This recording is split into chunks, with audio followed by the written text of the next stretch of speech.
Supernatural world. I met her like 8 or 9 years ago at a con in England, and right away hit it off with her. I just think she's a wonderful lady. She's an amazing actress. She's an amazing person. Please give it up for Miss Samantha Ferry! Be with your best shot. Be with your best shot. Be with your best shot. Fire away.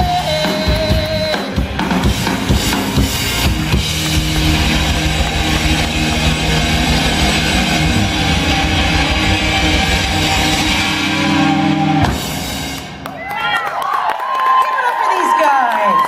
Now, when we used to, Rob and I go back to the beginning of when conventions first started. Yeah, it was I like think it was the first one in England. Yeah, it was like 2009. They hadn't even done them yet. Yeah. And it was just the two of us, and you guys weren't even here yet. No. Not at all. You guys were a band. We were a band. LA. We just hadn't started doing conventions. Yeah. Wasn't your kid? Didn't you have a newborn child at the time? Yeah, I would have. Yeah, I would have had a newborn that ran around then. That's right. A long time ago. It is a long time. She's 11 now. Jesus! Yeah. I met a girl here who met me when she was 9, and she's 19 now. Oh my God, that's crazy. That's amazing. It's been a long time since I've been here. So thanks, you guys. Thanks again. Thank you very much for having me. Enjoy it, Sam. It's been an awfully long time. It's nice to be back. You know what? I've been busy. Things go on. All of a sudden, so many years go by, and I don't get a chance to get out here and do this. And finally, my agent is like, Sam, you got to go and see these guys. It's been years. Like I said, I saw somebody that I haven't seen in 10 years. She saw me when she was this big, and now she can drink alcohol in Canada. Like, that's a long time.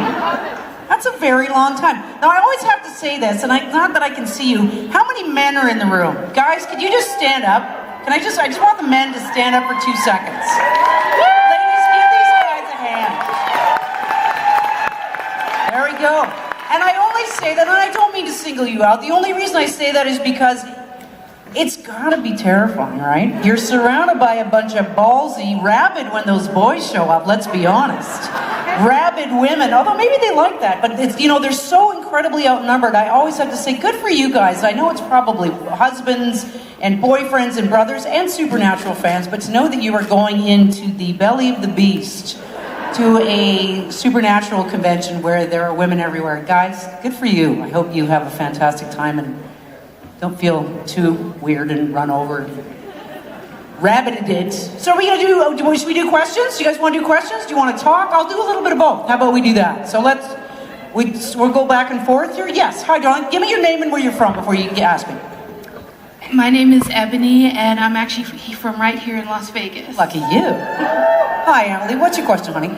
My question for you is, I'm asking it for a friend who couldn't be here, but she wants to know, with female hunters becoming more prominent on the show, what was it like kind of setting the standard for female hunters on the show? Because you were kind of like the first one.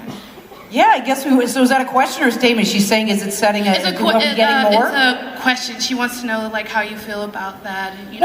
You always want to be the first. It's always nice to be the first one, right? We were, we came in, my daughter and I, Alona Tull, who would have been great if she was, I think she was working this weekend, would have been great if she was here. Yeah, we came in at the beginning of season 2, and it was one of those things, and Eric Kripke was one of the first creators of the shows. They listen to them now, but that, you gotta remember, Eric Kripke, long gone now, off doing something completely different.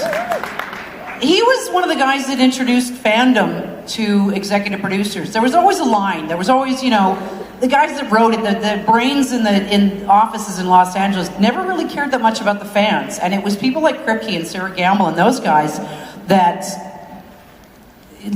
started listening to the fans, and what happened was when they finally saw Alona and I, they said, why aren't there more women? And there were no women, or they kept getting killed.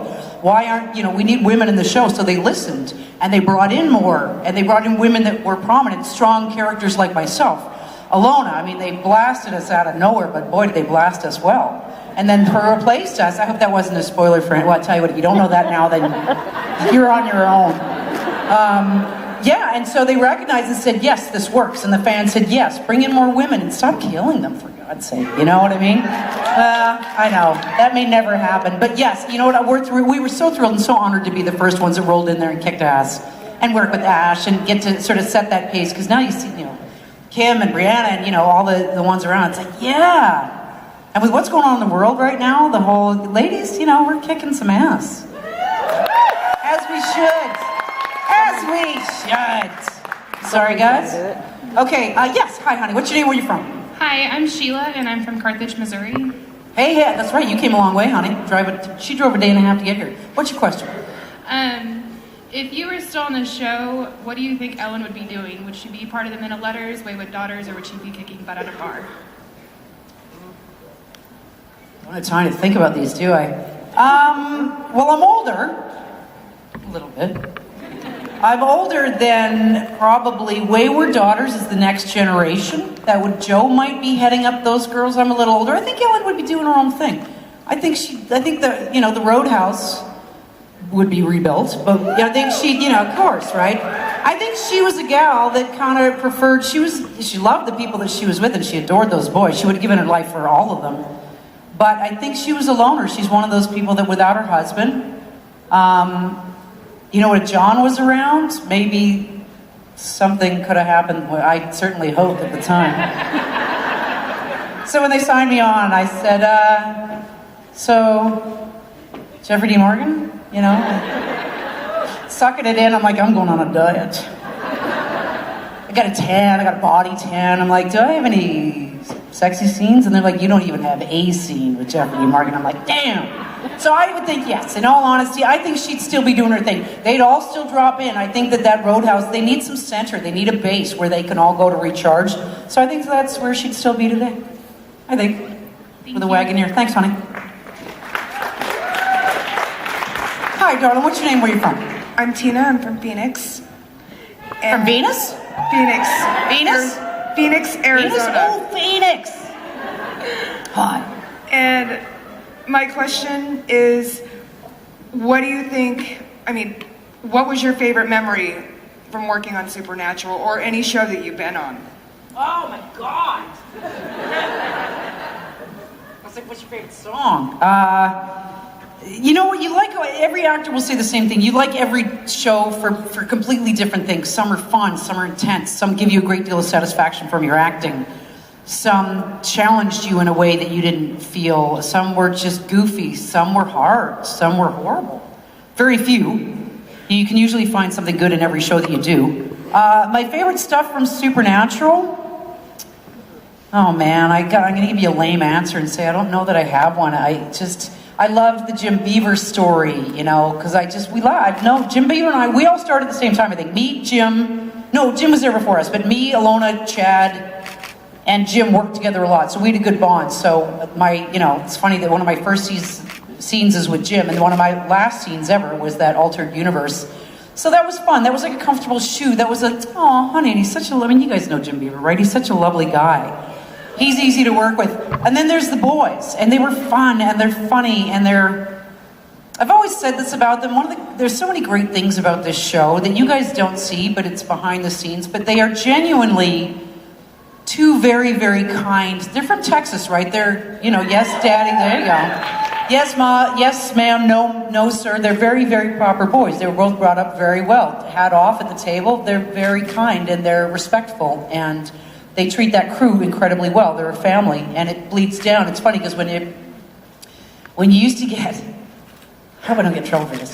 When you used to get, I'll tell a little bit of dirt up here once in a while. When you used to get, the odd guest star would come up from LA, and some guest stars, Paris Hilton, Linda Blair, they had some names, and some guest stars kind of roll in, and it may be actor insecurity, but they kind of roll in there with a bit of attitude. And it's funny to watch their face when they recognize that shit's not going to fly. I'll try to keep the swearing to a dull roar, because I know there are probably kids in there, but it needed to be said there. Fit that statement.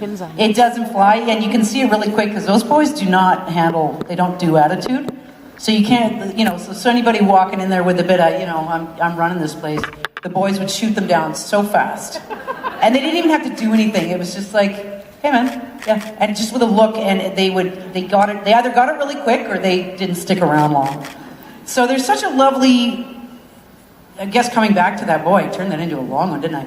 coming back to it, working with those two guys is always a treat. They're funny. They do have practical jokes left, right, and center. They do fart in each other's faces. They're both children, but they're both really, really good at what they do, and they're consummate professionals. Those guys always know their lines. They always know what they're supposed to do. Even at the beginning, like now that they're so used to it because they've done these characters for 13 years.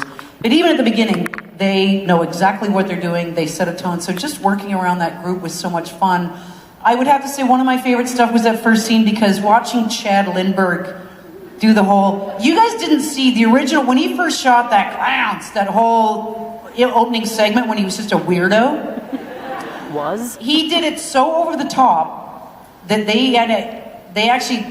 their notes went to LA, which is where it all, and they made him redo it. They wanted him to pull it back, but the original scene was so crazy and so ridiculous, and I just couldn't.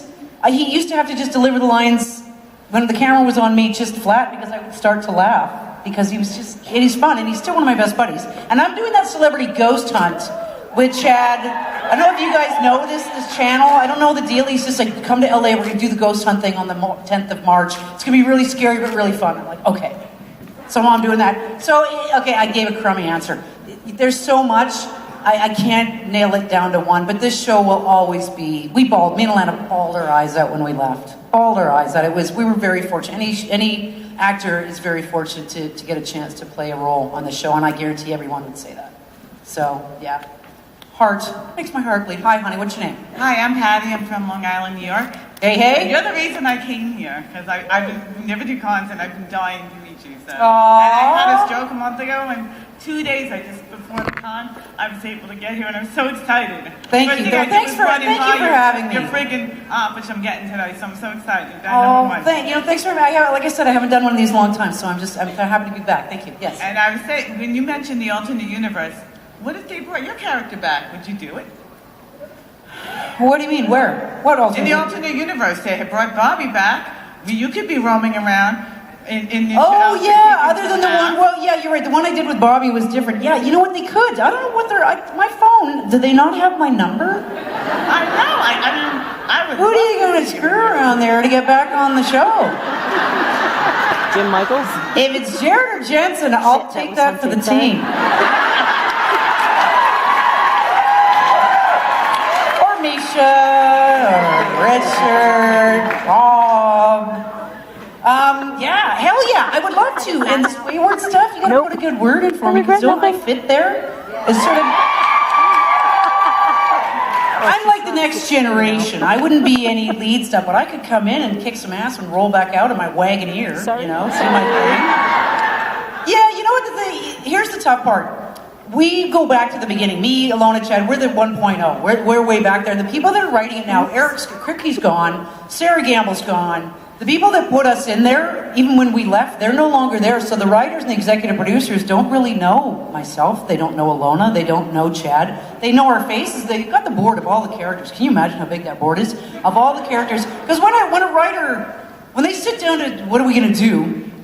They have a wall of every character that's ever played on the show. Can you imagine how big that wall is? And they've got storylines drawn like dead body boards. You know what I mean? Like, we got a line to this one, and then that one's got a circle through it. Like, they really do look at the characters, but it's going to be tough because the only people there that know us are like a couple of the executive producers. I guess the guys in Vancouver, Phil Zgricha and Jim Michaels, and you know what? It's not over. It's not over. It's just I think I'd have a better shot at Wayward Daughters than I think. I don't know. I can't. You know what? I can't say. But I'm hoping. I'm crossing our fingers. And it's not for lack of trying, because people send them stuff all the time. I just think they think of maybe somebody younger. What can I do about that? I know it sounds, and I don't mean that to be self-deprecating. Okay, that sounded like I felt sorry for myself. I didn't. I'm busy. But I would love to come back. Oh God, I'd love to come back. Let's hope. We'll pray. We'll send it out there. I'll throw my naked body at some young hot guy that works in the show and see if that works out. Poor me. Hi, honey. What's your name? Where are you from? Hi, my name's Alyssa, and I'm from San Diego, California. Hey. Yeah. And so my question is, what made you want to become an actress? It's a really hard gig. Any actor will tell you that. It's an incredibly hard job. Not the actual acting, but you go through years of, I was a bartender for you go through years of being broke, washing dishes, doing whatever you can to get an audition because it takes forever to start getting a role, and then you get one line and you got to do one-liners for years before you get up to a level where you're working all the time. You know what? There's a great little story, and I've said these stories before. You know, little epiphany moments, little aha moments and they're incredibly important in your life because they make you realize what's important in life, and they have to be tough moments because you get past them and you go, oh my God, I hit that milestone, and your thinking changes. What I mean is, there was a point where I was 28, old for getting into acting, very old. I was 28, I come from radio. My original love, my original career is I'm a radio announcer. And I'm working in radio, and I didn't hate my boyfriend. In case anybody here knows him. He was a lovely guy, but he wasn't the right guy for me. I was hating my life. You know when you hate your job and on Sunday night your stomach aches because you're just so anxious about going back on Monday morning? By the way, don't do that. Life is way too short, and this is what I learned. You get the F out of there, because at the end of this life, all you've got is the moments of your life. You've got to look back and go, you have to like what you do, you guys. Especially, we're going to spend 35% of our lives either working or raising children. You better like what you do, because you don't want to look back and go, why did I waste 15 years of stomach aches on Sunday night doing something because I thought I should be doing it, because of fill in the blank. My mom thought I should be doing it because I got a degree, so I should have done this because I paid all this money. Don't do it. Life is too short. You have to do what you want to do, or make into something what you do into something that you love. Otherwise, get out of it, because there's no point. So here I am, I'm 28. My stomach is hurting on a Sunday night. I'm going back to the job that I hate. I'm stressed out. My boyfriend's lovely. My dad died. Now, my dad was not a great guy by any stretch of the imagination. Families are complicated, but he was not a great guy. But when he died, we were so shocked that I thought, my God, anybody could die. We could all die at any minute, like hit by a bus, not to be the total fatalist, but anything can happen at any point in time. My friend of mine, Marcy, doesn't drink, doesn't smoke, works out every day, just had a massive stroke, mid-50s. She's in a bed, left side of her body will never work again. You don't know what's going to happen in your life on any given day. Now, we hope that doesn't happen to any of us, but it can happen. So I finally, when my dad died, and I went, you know what, screw this. I'm going to chase after what I want to do with my life. I'm not going to do this crummy job that's stressing me out, because at the end of our life, at least we get to say we tried. And that's better than anything else. So I said, screw it. So I quit my job in radio. I lied, said I was a bartender, got a job at one of this high-end bar in Vancouver. I was so bad for the first little while. My God, I was so bad. You know when you look back and when you were really new at something and you're like, how did I even get through that? But I got a headshot, got a resume, found an agent. I was very precocious, and I said, screw this, I'm going to chase whatever. What do you want to do? I want to be an actor. And my mom went, ooh, at 28? You really want to start this at 28? And I'm like, Mom, this is what I want to do. This is what I should have done, but I didn't, so I'm doing it now. And I have no regrets. So that's how I got into being an actor. Hi. Where are you from? I'm from Marietta, Georgia. Okay. And I'm Jinjoo. Hi. Hi. So I have basically the same question for everyone, because I love to hear the different answers to the same question. Oh, this is one of those weird questions? No, this is actually very show related. What I would like to know is, while you were on Supernatural, what scene did you have the most fun shooting?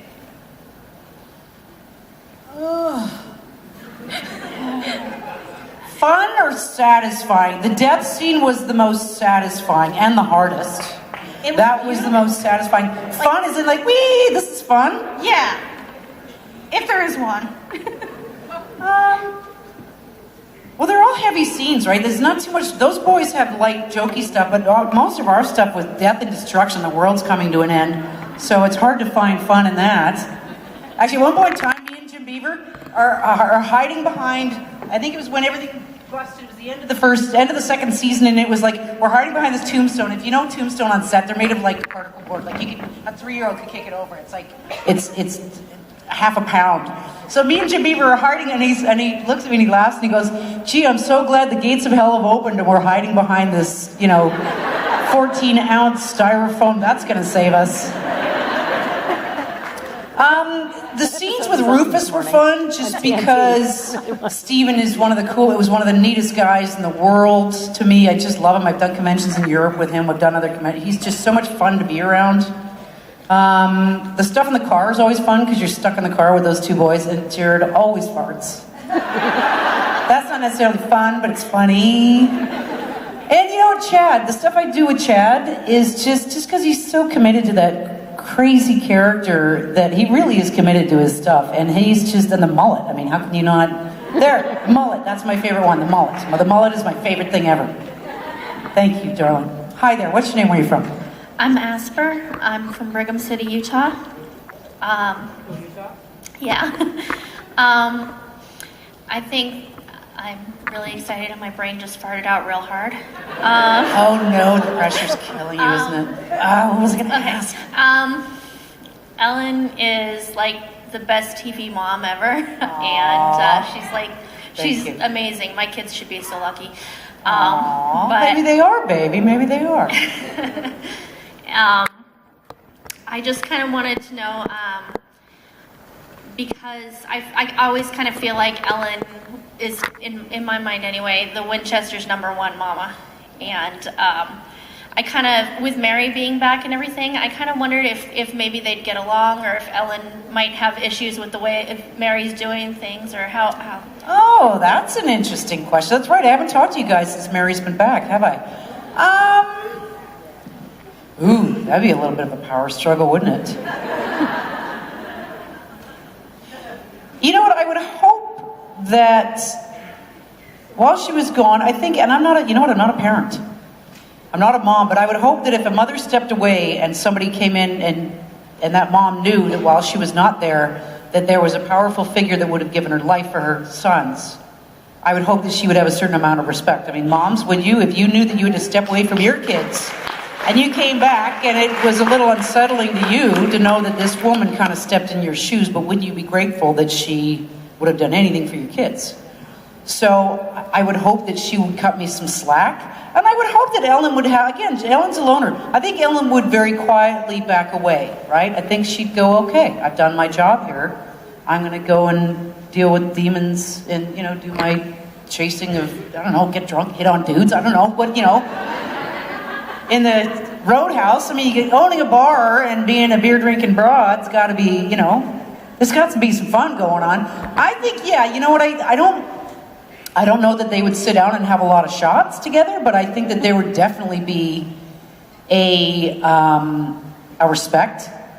I think they'd probably back out of each other's space a bit and recognize and be grateful for each other, and they know that they're not the same women at all, but they had a common purpose and a common love, and I think a common purpose like that would bring them together, and they would sort of always be there for each other and respect each other, but I don't think they'd need to be buddies. We're not having Scrabble night. We're not doing Clue and a potluck dinner. I don't think. Maybe we are, but I don't think so. I think it'd be good, though. I think they'd be all right. Someone's going to go, hey, I like that song, and she's willing to ruin the earth for it. No, I don't mind that schlock. I'm a Barbie girl in a Barbie world. Aqua, what was it called? And you know what's funny is I don't even mind the dance stuff. I liked Eiffel 65. Like, there's some stuff that I am embarrassed to like. I don't even mind Celine Dion. But there's some, you know what, I worked in rock radio for so long, there were certain things I don't ever need to hear again. Most of them are Canadian rock, so you guys wouldn't, we have to play 33% Canadian and Canadian radio stations, so there is some, I'm gonna swear again, earmuffs on your kids, there is some shit out there. And I mean stuff that should never have made it to radio. Like, there's some old Steppenwolf songs that goes back to the beginning that even, I like Steppenwolf, but there's some stuff that I'm like, how did this get anywhere? But one song, it would have to be some goofy, millennial, dancey, I'm too sexy. No, who's the Five? Psy? What was his name? What was that song? Yeah, that, you know what, I'm not that generation. That I don't get. I get that it's got the more hits than anything else out there. But that stuff, I'm like, I came from Led Zeppelin. I played Stairway to Heaven. That's real, and not to show my age, but, and any of you rolling your eyes, just go back and listen to it. Just listen to how it builds and how it goes. It's a long song, you gotta commit to it. But they don't make music like that anymore, and I'm sad for that. And I know it's just progress. It's more about beat mixing and about sampling other stuff. It's just rock and roll is not what it used to be. But you go back and you listen to a really good rock song, ooh, that puts the hair up on the back of my neck. So I didn't even answer your question. I went the other way and went, here's the good stuff, not the crap. Barbie World. I'm going to go with whatever that one is. If there's one, that's the one. Okay, you know what? I'll go to my hotel room tonight and I'll lie in bed and come up with great answers to the great questions you guys have asked, and I'll blurt it out in the middle of the night. So if you're in the room next to me and you hear a really bad song yelled at, that's me over on the other side of the wall. Hi, darling. What's your name? Hi, my name is Rachel, and I'm from Portland, Oregon. Yeah, closer to me. I've been listening to you talk that you were on talk radio, and my biggest icon and hero started her comedy career on radio. So who inspired you to get into acting or starting on radio, or who got you inspired to do what you do? You know what? I think you either are built for it or you're not. I was always going to be a performer. I was always going to be. You know what's funny is I'm scared of needles. I actually have to lie down to give blood. I'll go green and pass out. It's called vagovasal. It's a horrible thing. I'm absolutely terrified. Spiders. I don't like planes, but I can sit in front of 40,000 people, 2,000 people, and I'm more comfortable than it. I love this stuff. So I think you're either built for performance. I shouldn't say you or not. Some people have to work harder at it. I think it was just a natural thing for me that I was going to be in front of a microphone, that I wanted to communicate. It's always something that I've always wanted to do. I did this little YouTube channel, and it's silly. I'm just starting it out. It's called So Here's the Thing. And it's all about my experience, strength, and hope in life, and the little things. And I love doing them because I like talking to people. I like communicating to people. And whether you do it through radio or you do it through acting, was there any one person that did it for me? When I started in radio, there weren't that many women in radio. There still isn't that many women in radio. Lucille Ball is mine. Who? What's her name? Lucille Ball. She started with my favorite husband. She did? Yeah, my favorite husband. She did radio, and that's when Despot ended up going into I Love Lucy. Wow, no, I did not know that. That's good to know. I taught you something. I love that. You know what? Radio is, I still talk to my friends in it, it's still very much a man's business, unfortunately. You know, we go to these events and there's 3 women in the room, and it's so sexist. And that needs to change. And all the big shows are all men. Afternoon Drive, the two big shows in radio are the morning show and the afternoon drive. They're still all men. I left a rock station, they didn't replace me with another woman. And there's some great women in that know their music that are in radio, but it's still a very sexist business. So there's no guy that motivated me to do that. I think, you know what, it was just about, screw you, I'm going to do this. And just because I'm a woman, I'm going to fight. Yeah, I'm going to fight harder at this because we should be doing this. And all the guys that looked down at you and went, oh, honey, now they can't get away with that now, right? You gotta know that there's a few guys out there lying in bed at night that are freaking out knowing that they're gonna get called next because they knew that they did that. Yeah. Like you see it all over the news. And it's sad when you see some of the people that you really like fall. But I see some guy in Vancouver, Canada, some guy that works he's a teacher I think he's an acting coach, one of the owners of an act, and he's now had to step down for sexual inappropriateness in the acting community as a coach because actors looked up to him, and when you're in a power position, you have to really watch it. And I remember writing on the Facebook page saying, I know a number of guys who are probably lying in bed at night going, holy shit, am I next? Sorry, another swear word coming. And somebody underneath me said ditto, and then all these women said the same thing. It's so sad. We all know so many people like that. And you know what? I'm not going to turn this into politics. How much time have we got here? We got a little... Okay, we'll do this quickly. I have to say this because I talked about this on my radio show. I did talk radio for 2 years. And I grew up loving Bill Cosby. We just did, right? He wasn't the guy that you know, the monster that we know now. He was this guy.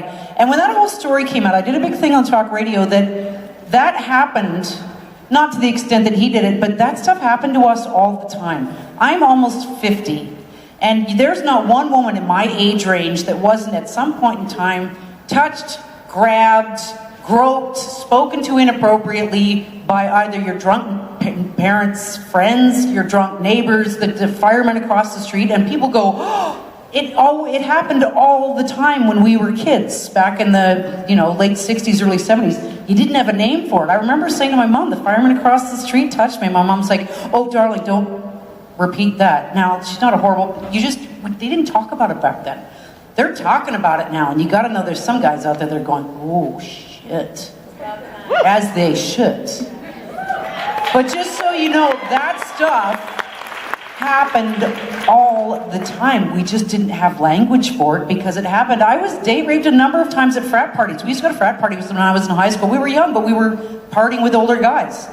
Now, we would call it date rape. Back then, you didn't have a name for it. Now, I don't have any damage from it, thank God. I just remember what happened, and I remember it vividly. And people say, why didn't you go forward? Because you can't give people shit for not going forward back then because we didn't have language for it.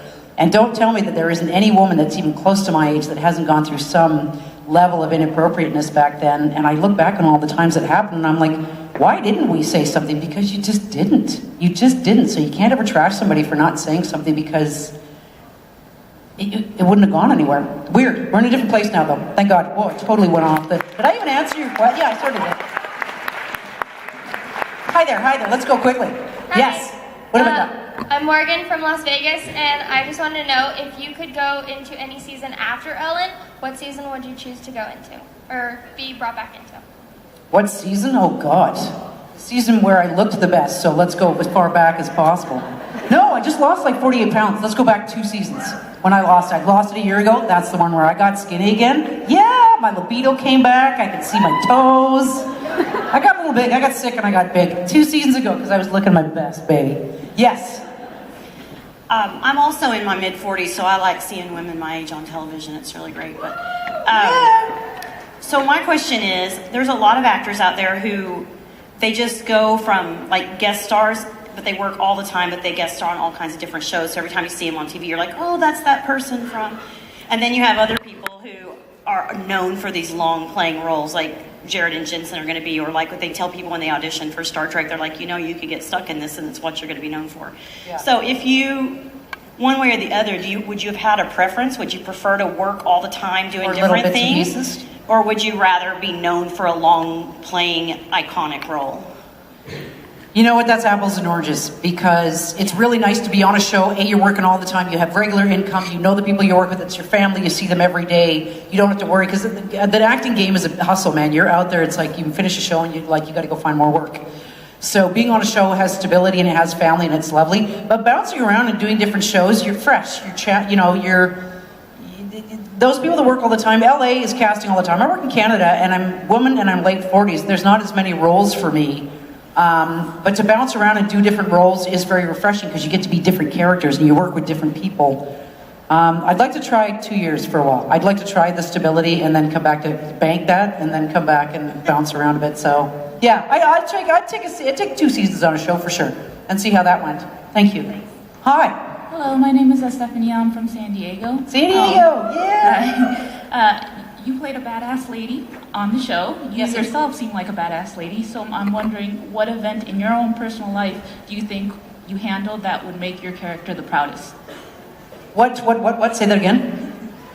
What events in your personal life do you think you handled that would make your character the proudest? The proudest? What event? The proudest. I have been, let me see, what are the top 3 things? I've endured some horrible stuff. I got really sick a number of years ago with a mystery illness. I thought about killing myself. I thought about suicide because I just couldn't handle the pain anymore. I wasn't even unhappy about it. I'm just like, I just want this to end. The fact that I powered through that and I worked through it, all the little stuff makes you can't see it at the time, let me tell you, but they make you stronger and you come out of that and you go, thank God I didn't. And you always think, by the way, thank God I didn't. Just in the moment, it's horrible, but you look and go, thank God I didn't do that. So I'd say little bits. I tree planted 1 year. That was the hardest thing I've ever done. That gave me strength to learn my own strength. It was, I can't even tell you how tough that was. I took my real estate license. That was one of the hardest. Oh, Jesus. See, this is when you get an award and you keep talking and the band literally starts playing. You're all good. Take your time. You know what? Any big event that's really, really, really hard, at the time, it sucks and it's shitty, but you always will get past it. As my friend Kelly, who had cancer, this too shall pass, and when you get through that, she went through 2 rounds of chemotherapy, you come out of it a different person and you learn something you didn't know before. Does that answer? Can I take 2 more questions? Sure. I gotta get the guys with dogs. Okay. Hi, Samantha. Hi, honey. My name's Gail. I'm from Portland, Oregon as well. Okay. And so my question was, I know you got into acting late, but I was curious, who were your kind of acting influences that you looked up to or kind of wanted to emulate when you started your career? Well, there's emulate and then there's complete respect. Like Meryl Streep is just the be-all and end-all. At the time that I came out, it was always tough, strong characters. You know, you guys would remember like Rhett Butler. Like there was a bunch of tough, strong Roseanne types that weren't super hot and they were raspy and they were rough around the edges.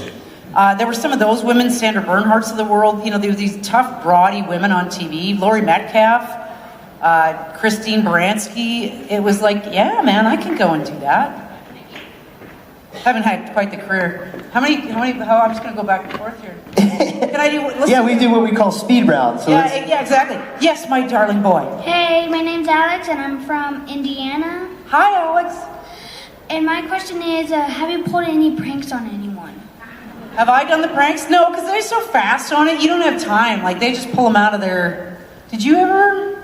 No, they never pranked me, and I never pranked anybody. You never got pranked? I got pranked. I got the stuff that blows the wind out of the thing that's freezing cold, and Jared came up really slowly. It was really painful. And the fart stuff. Oh my God.